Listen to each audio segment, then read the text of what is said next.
วันนาเดือนตุลา5 ตุลาคม 2568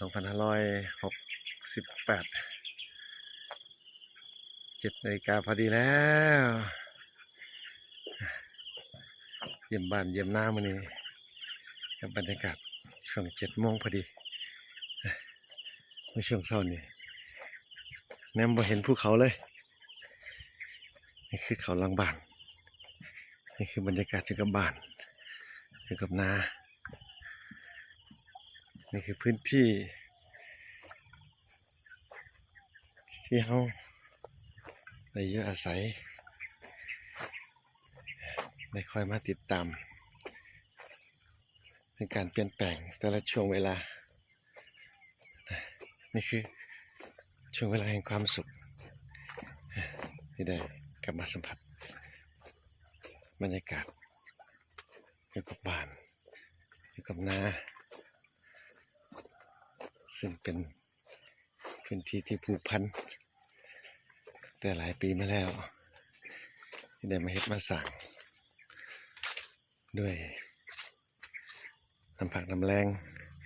เป็นบารมีของพ่อกับแม่ที่ให้ความเมตตากับลูกกับหลานนี่คือพื้นที่ที่เป็นแปลงนาปีนี้ลงพันธุ์เขาที่ซื้อว่าเขาอีเตี้ยข้าวคุณเตี้ย เพื่อลำต้นสิได้บ่สูงทุกปีที่สูงท่วมเท่ากับระดับ